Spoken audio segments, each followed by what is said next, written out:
নমস্কার বন্ধুরা, আমি দেবপ্রসাদ গাইন চলে এলাম প্রত্যেক দিনের মতো আমরা সিএএ নিয়ে আলোচনা করতে। তো আজকের আলোচনা আমরা বারবার পিছনে ফিরে যেতে হয় আমাদের, তার কারণ প্রত্যেক দিন নতুন নতুন প্রশ্ন, নতুন নতুন মানুষ এখন সিএতে আবেদন করছে। তাদের জন্যে আমাদের নিশ্চয়ই পুরনো কথাগুলো আবার নতুন করে বলতে হয়। সিএএ 2019-এর সরকারি গেজেট নোটিশ, যেটা এখন ভারতীয় সংবিধানের কার্যকরী আইন, অর্থাৎ সিএএ সিটিজেনশিপ অ্যামেন্ডমেন্ট অ্যাক্ট। তো এখন হচ্ছে কারা কারা এই সিএতে আবেদন করতে পারবে। তো এখানে স্পষ্ট করে আইনে বলে দিয়েছে যে আপনি বাংলাদেশ, পাকিস্তান এবং আফগানিস্তান থেকে চলে এসেছেন ধর্মীয় নির্যাতনের কারণে। কারা কারা আবেদন করতে পারবে? আবেদন করতে পারবে আপনি 2014 সালের 31শে ডিসেম্বরের ভিতরে ঢুকেছেন বাংলাদেশ, আফগানিস্তান এবং পাকিস্তান। আপনি যদি হিন্দু, বৌদ্ধ, খ্রিস্টান, শিখ, জৈন, ফার্সি এই 6 সম্প্রদায়ের কোনো একজন ব্যক্তি হয়ে থাকেন, তাহলে আপনি কিন্তু সিএতে আবেদন করতে পারবেন। স্পষ্ট করে লিখেছে, যদি কোনো ব্যক্তি এই ধারার অধীনে নাগরিকত্বের জন্য আবেদন করেন, তাহলে আবেদন করার তারিখ থেকে তিনি যে অধিকার, সুযোগ, সুবিধা এখানে অর্থাৎ ভারতবর্ষে ভোগ করেন, সেই অধিকার কেউ কেড়ে নিতে পারবে না।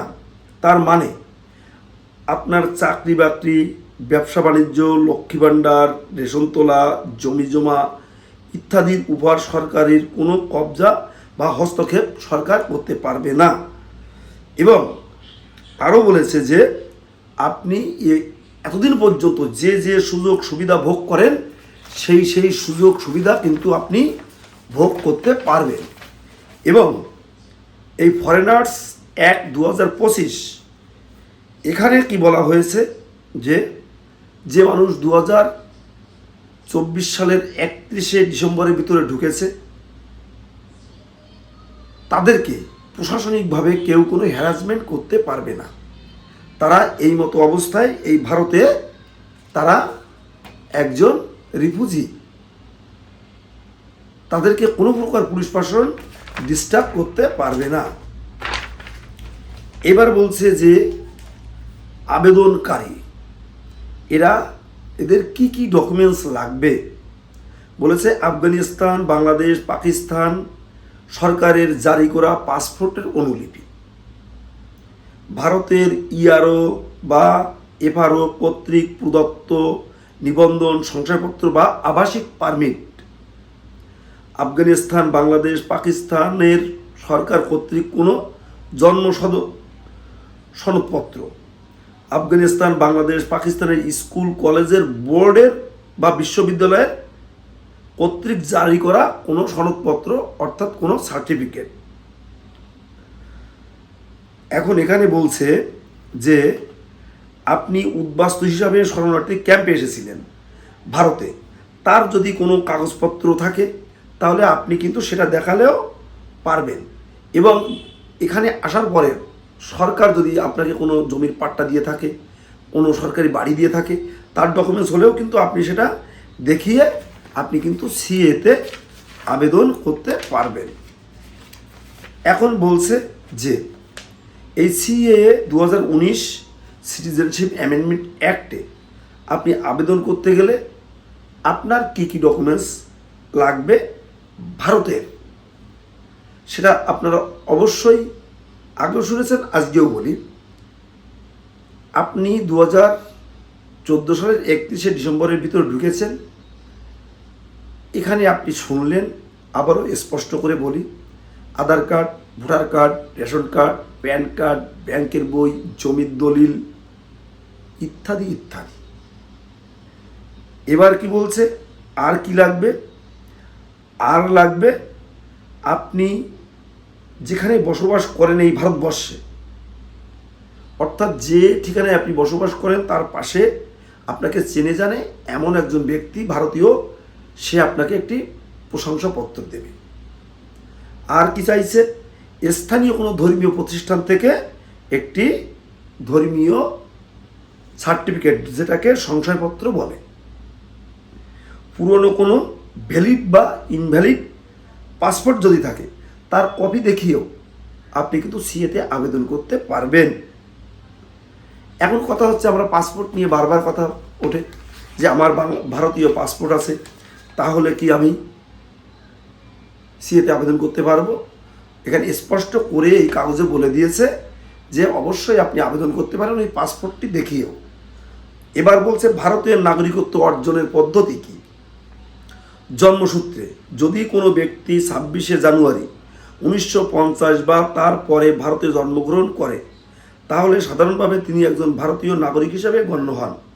তবে জন্মের তারিখ এবং পিতামাতার নাগরিকত্ব অনুসারে নির্দিষ্ট নিয়মাবলী প্রযোজ্য। যেমন বংশ অনুক্রমে যদি কোনো ব্যক্তি ভারতের বাইরে জন্মগ্রহণ করেন, তবুও তিনি ভারতের নাগরিক হতে পারেন যদি তার বাবা মা ভারতীয় নাগরিক হন এবং জন্মের 1 বছরের মধ্যে বিদেশে অবস্থিত ভারতীয় দূতাবাস বা মিশনে এটা নিবন্ধন করতে হবে। এবার নিবন্ধনের মাধ্যমটা কি? বলছে বিদেশি নাগরিকের নির্দিষ্ট যোগ্যতাপূর্ণ সাপেক্ষে 1955 সালের নাগরিকত্ব আইনের অধীনে নিবন্ধনের মাধ্যমে ভারতের নাগরিকত্ব অর্জন আপনি করতে পারেন। স্বাভাবিককরণের মাধ্যমে সেটা কি? বলছে বিদেশিরা নাগরিকত্ব আইন নির্ধারিত শর্ত পূরণ করে স্বাভাবিককরণ, যেটা ন্যাশনালাইজেশনের মাধ্যমে নাগরিকত্ব লাভ করতে পারে।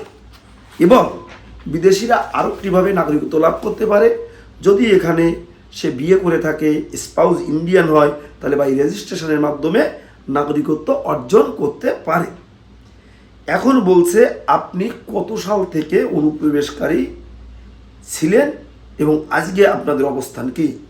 স্পষ্টভাবে বলা আছে 1948 সালের 19শে জুলাইয়ের পর যারা এই ভারতবর্ষে ঢুকেছে প্রত্যেকে এতদিন পর্যন্ত অনুপ্রবেশকারী ছিল।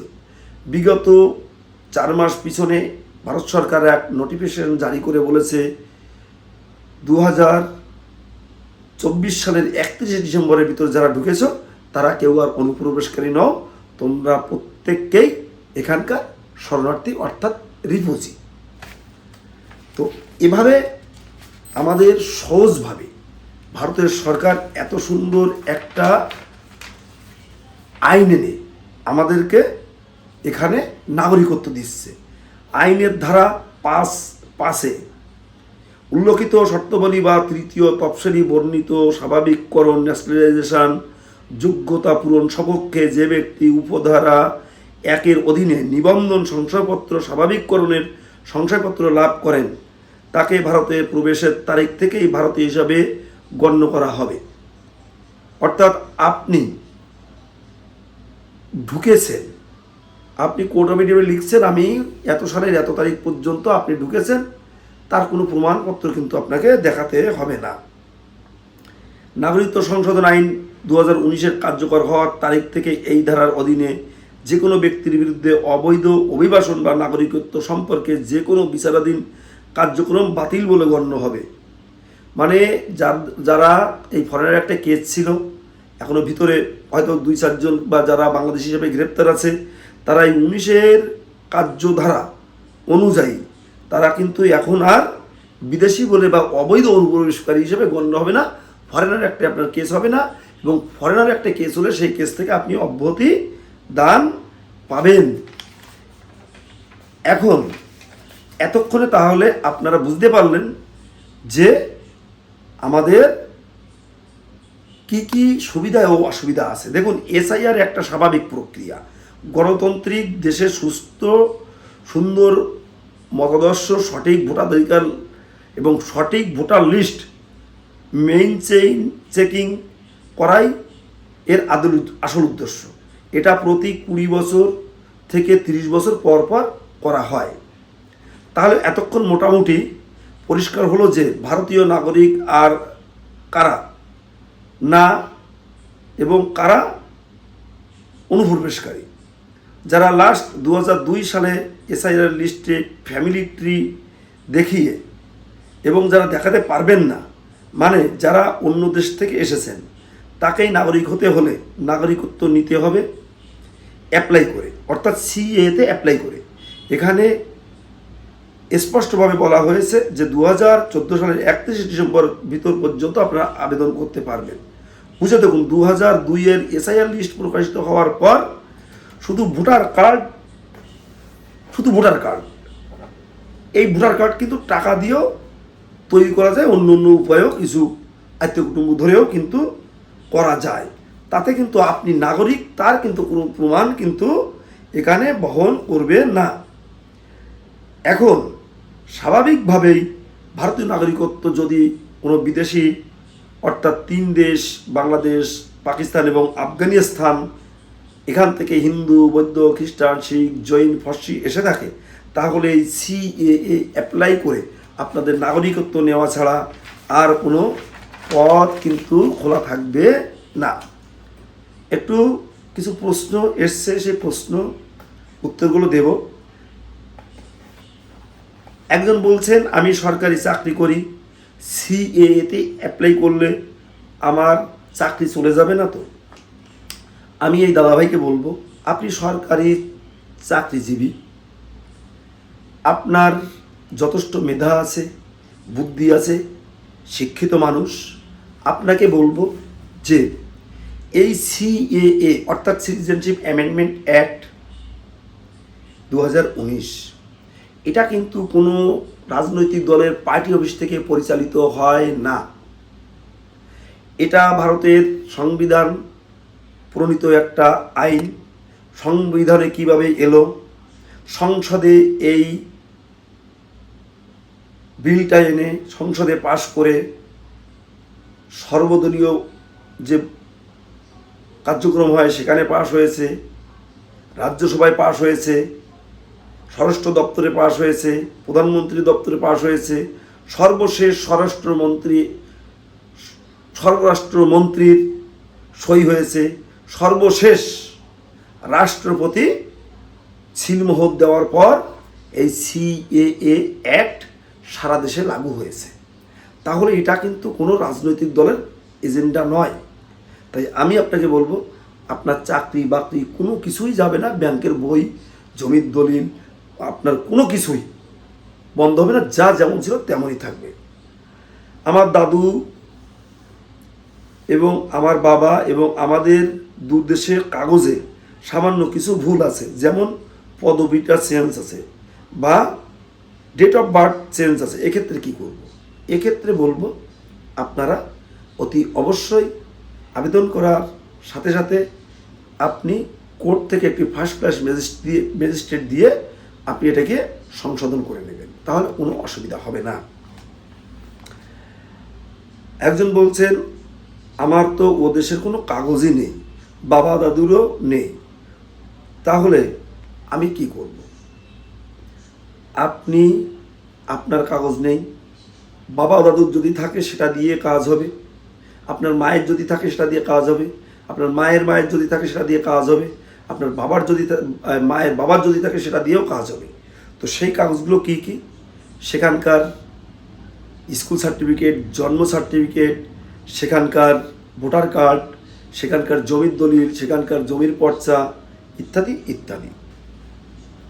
এখন সত্যি কথা বলতে, যাদের সত্যি আনতে পারবেন না, অবশ্যই আমাদের সাথে যোগাযোগ করবেন, আমরা পথপন্থা বলে দেব।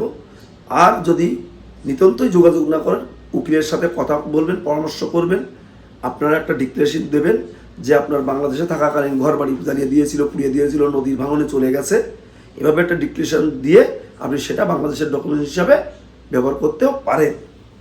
আমি 2014 আগে এসেছি, কিন্তু আমার কোনো ডকুমেন্টস নেই। 2014 পরে আমি কি করব? আমি সত্যি 2014 আগে এসেছি। তো 2014 আগে এসেছে, এটা ঠিক কথা, কিন্তু আমাদের অফিস আদালত মুখের কথা বিশ্বাস করে না, চায় একটি প্রমাণপত্র।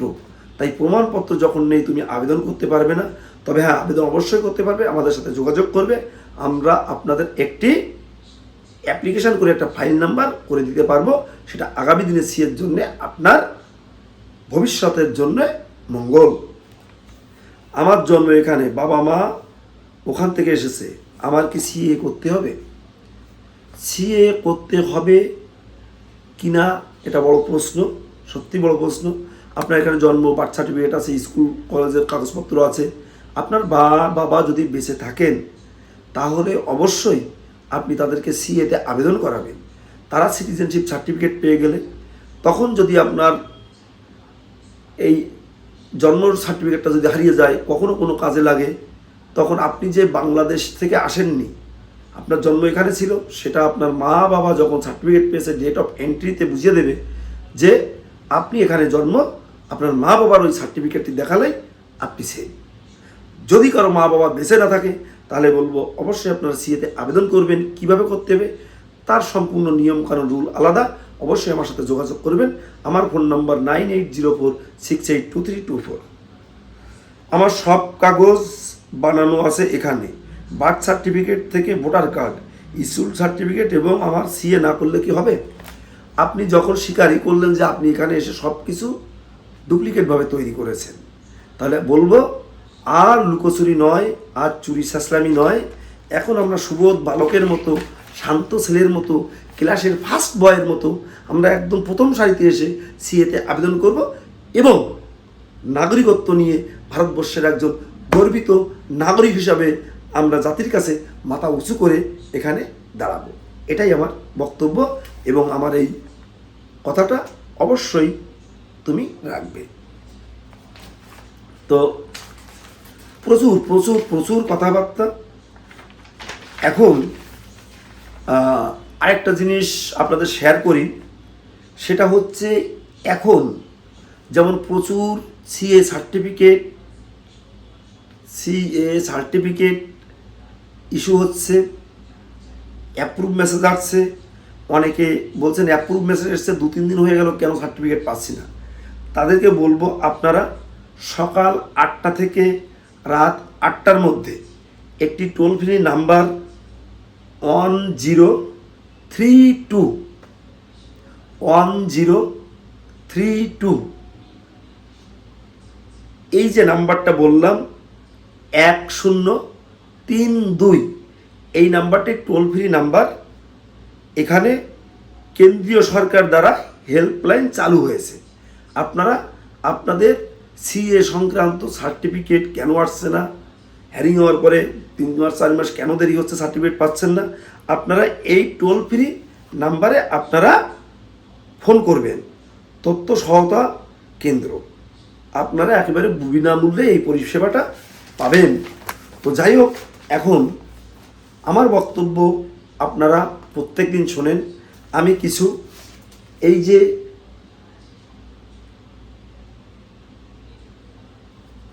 যে ডকুমেন্টসগুলো আমার কাছে দেখলেন, এটা আমার মুখের কথা নয়। আপনারা গুগলসেও যদি আপনারা সার্চ করেন সিএএ 2019, তাহলে আমি এই যে কথাগুলো বললাম, যে আইনগুলো বললাম, যে ধারাগুলো বললাম, আপনারা কিন্তু ইংলিশ ভার্সানে বা বাংলা ভার্সানে অবশ্যই পেয়ে যাবেন। তাই বলবো এগুলো আমার মন গড়া কথা নয়, মন খোলা কথা। আপনারা অবশ্যই সিএতে আবেদন করবেন। কোনো দাদা, কাকা, নানা, চাচা, মামা, নেতা, রাজনৈতিক ব্যবসায়ী, পাড়ার ফুসকে মস্তান, ফুসকে দাদা, কারো কথা শুনে তোমরা কিন্তু সিএতে আবেদন করা বন্ধ করবে না। তাহলে তুমি কাংলা, তুমি বাংলা, তুমি বাঙাল, তুমি বাংলাদেশি, এই গালি তুমি যেমন শুনতে শুনতে যাচ্ছ, আগামী সামনের দিকে তোমার যত পুরুষ, আরও সামনের দিকে 14 পুরুষ এই বাঙাল, কাঙাল, আনাংলা, বাংলা, এই কথাগুলো কিন্তু তোমাদের শুনতে হবে চায়ের দোকানে, মাঠে ঘাটে, হাটে, ট্রেনে, বাসে, ট্রামে। কেউ তোমাদেরকে কিন্তু এই গাল, বাঙাল, বাংলা, এই সমস্ত থেকে মুক্তি কিন্তু পাবে না। ভেবে দেখুন, আমরা যখন দেশ ছেড়ে চলে এসেছি, প্রত্যেকের পুকুর ভরা মাছ ছিল, গোয়াল ভরা গরু ছিল, ফসলের ক্ষেত ছিল, ফসলের মাঠ ছিল, মেঠো পথ, সেই গরুর গাড়ি, নদীতে মাছ ধরা, কতই না স্মৃতি। সেই ছোট শিশুকাল, কৈশোর, যৌবন, যেখানে আপনি কাটিয়েছেন, যেখানে বড় হয়েছেন, প্রত্যেকটি রাস্তার প্রত্যেকটি বালুকোনা ধুলিকোনা আপনার পায়ের স্পর্শ লেগে আছে। প্রত্যেকটি পাড়ার গাছ, নারকেল গাছ, খেজুর গাছ, যে গাছপালা আছে তারা এখনও দাঁড়িয়ে আছে। তাদের কথা মনে পড়লে তোমার এখনও চোখে জল আসবে। যেমন আমার গ্রামের, আমাদের যেখানে মণ্ডপ ছিল, এখন সেখানে দুর্গা পুজো হচ্ছে, অর্থাৎ বাসন্তী পূজা। সেই বাসন্তী মণ্ডপের পাশে আমার বাবা বা আমার ঠাকুরদাদার বাবার আগে থেকে ওখানে একটা গাছ ছিল, গাছটার নাম বাইন গাছ। দেখবেন সুন্দরবন সংলগ্ন এলাকায় যাদের বাড়ি তাদের এই গাছটা চেনা আছে, বাইন গাছ। তো আমরাও খুলনা দক্ষিণ পশ্চিম অঞ্চলের মানুষ। সেই বাইন গাছ, দুটো তিনটে গাছ ছিল এক সময়। ওই গাছে কোড়লে পেঁচার বাচ্চা হতো, আমরা বাচ্চা ধরতে যেতাম, পেঁচাগুলো আমাদের করতো।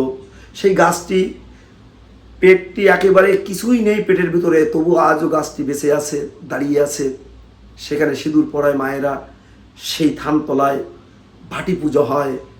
আজও আমরা ফেসবুকের কল্যাণে দেখতে পারি, মনটা শুধু আনচান করে। এক অব্যক্ত যন্ত্রণা বুকের ভিতরে সবসময় অরহ দংশন করে, তারপরেও আর ফিরে যেতে পারি না। সেই সমস্ত গানগুলো মনে পড়ে, একবার যেতে দে না আমার ছোট্ট সোনার গায়ে, পাখি যেতায় কুহু কুহু, দোয়েল ডাকে মুহু মুহু, নদী যেতায় ছুটে চলে আপন ঠিকানায়। এই সমস্ত অরহ অজস্র ভাটিয়ালি পল্লীগীতি আমরা শুনে মানুষ হয়েছি। সেই ভাটি অঞ্চলের মানুষ, পায়ের নিচেই আমাদের মাটির সদা গন্ধ, মাটির ভিজা, বৃষ্টির সময় হাঁটু পর্যন্ত কাদা মাটি আমরা মাখতাম, এপাড়া ওপাড়া যেতাম, পাকা রাস্তা ছিল না। সেটাও আমাদের কাছে স্মৃতির এবং মধুর।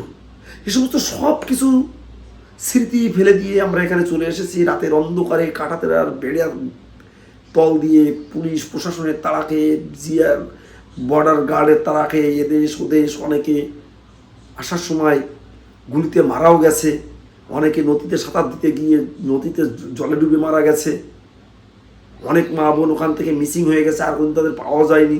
অনেকে বর্ডার থেকে মা বোনরা ধরে গোপনে তাদেরকে নিয়ে বিক্রি করে দিয়েছে। অরহ নির্দেশনা আপনাদের সামনে আছে। আমি বলবো, আপনি যে রাজনৈতিক দল করেন, যে কোনো মতাদর্শ আপনার আছে, আপনি থাকতে পারেন। আপনি সিপিএম করুন, বিজেপি করুন, তৃণমূল করুন, কংগ্রেস করুন, এসএফসিআই করুন, আপনি যা খুশি দল করুন, কিন্তু এটা সকল দলের ঊর্ধ্বে দাঁড়িয়ে আপনি সিএতে আবেদন করবেন। আপনি এবং আপনার আগামী প্রজন্মকে একটু সুস্থ সুন্দরভাবে এখানে শক্তপোক্ত খুঁটির মতো যাতে দাঁড় করিয়ে দিয়ে যেতে পারেন, তার জন্যে আপনি অবশ্যই সিএতে আবেদন করবেন।